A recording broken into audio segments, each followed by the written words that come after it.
প্রিয় ছাত্রছাত্রী এবং অভিভাবক বন্ধুମାନେ ଆଜିର ଗୋଟିଏ ସୁନ୍ଦର ପ୍ରଶ୍ନ ଅଛି। ଗୋଟିଏ ସମଘନର ଆୟତନ 46.656 ଘନ ସେଣ୍ଟିମିଟର, ଏହାର ବାହୁର ଦୈର୍ଘ୍ୟ କେତେ?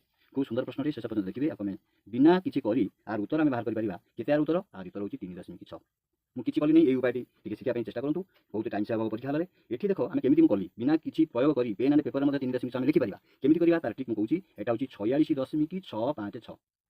এটা ଯେତେବେଳେ ଆମେ ଆକୁ ଘନମୂଳ ନିର୍ଣ୍ଣୟ କରିବା, ଡାହାଣ ପଟରୁ 3 ଟିକିଆ ଗ୍ରୁପ୍ କରିବା। ଗତ ବେଶୀ ରହିଲା 3 ଟିକିଆ, ଗୋଟିଏ ରହିଲା ଦଶମିକ ବିନ୍ଦୁ ପରେ ଗୋଟିଏ ଅଙ୍କ ହେବ, ଦଶମିକ ବିନ୍ଦୁ ପୂର୍ବରୁ ଗୋଟିଏ ଅଙ୍କ ହେବ। ଏଇଟା ମୁଁ କନଫର୍ମ ହେଇଗଲି ଏତିକିରୁ ଦେଖିକି। ତାପରେ ଜାଣିଲି କେମିତି 6 ନା ଆମର ଏକକ ଅଙ୍କରେ ଯେଉଁଟା ରହିଛି 1 ଠାରୁ 9 ପର୍ଯ୍ୟନ୍ତ ତାର ଘନ ସଂଖ୍ୟା କେବଳ 6ର ଘନ କେତେ ହେଉଛି? 6ର ଘନ ହେଉଛି 216।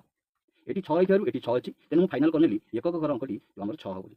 ଦଶକ ଘର ଅଙ୍କଟି କେମିତି ଜାଣିବି ନା, ଦଶକ ଘର ଅଙ୍କ ହେଲା 0.046। ଏଇଟାକୁ ଟିକେ ଖ୍ୟାଲ କଲେ ମୁଁ କେମିତି ଜାଣିଲି ନା, ମୁଁ ଜାଣିଲି ଯେ 3ର ଘନ ହେଉଛି କେତେ? 3ର ଘନ ହେଉଛି 27, 4ର ଘନ ହେଉଛି କେତେ ନା, 4ର ଘନ ହେଉଛି 64। 40 ଠାରୁ ଉପରକୁ ଯେଉଁ ସଂଖ୍ୟାଗୁଡ଼ିକ ଆସିବ 5ର ଘନ 125 ପର୍ଯ୍ୟନ୍ତ, ସେଗୁଡ଼ିକ ରହିବ କେଉଁଠି ନା, ସେଗୁଡ଼ିକ ଦଶକ ଘର ଅଙ୍କ 4 ହେବ। ଏଠି ଆମର ଏକକ ସଂଖ୍ୟାଟି ମାନେ ଏକକ ସଂଖ୍ୟା ହେଉଛି 3। 3 ଠାରୁ ଯେଉଁ 27 ପର୍ଯ୍ୟନ୍ତ ଅଙ୍କଟି, ଏଇ 46ଟି ରହୁଛି 27 ଆଉ 64 ମଝିରେ। ତେଣୁ ମୁଁ ବଡ଼ ସଂଖ୍ୟାଟାକୁ ସ୍ଥିର କରିପାରିବିନି। ମୁଁ ସ୍ଥିର କଲି କାହାକୁ ନା, ଏଇ 3 ହେଲା ଏକକ ଘର ସଂଖ୍ୟା। ତେବେ ଆମର ନିର୍ଣ୍ଣୟ ସଂଖ୍ୟା କି ହେଲା, ଆର ଯେଉଁ ସମଘନର ବାହୁ କେତେ ହେଲା ନା 3.6 ସେମି। ଏଇଟା ଆମେ ବିନା ପେନ୍ ଆଣ୍ଡ ପେପରରେ ଆମେ କରିପାରିବା। ଟିକେ ଟିକେ ଖ୍ୟାଲ ରଖିଲେ ବହୁତ ଟାଇମ୍ ସେଭ୍ କରିବ। ଅଙ୍କଟି ଶେଷ ପର୍ଯ୍ୟନ୍ତ ଦେଖିଥିବାରୁ ବହୁତ ବହୁତ ଧନ୍ୟବାଦ। ଭଲ ଲାଗିଲେ ଲାଇକ୍ ସେୟାର କଲେ ବିଶେଷ ସେୟାର କରିବାକୁ ବିଶେଷ ଅନୁରୋଧ ରହିଲା। ଆମର ଆନ୍ସର ଟିକେ ଥିଲା 3.6 ସେଣ୍ଟିମିଟର। Thank you.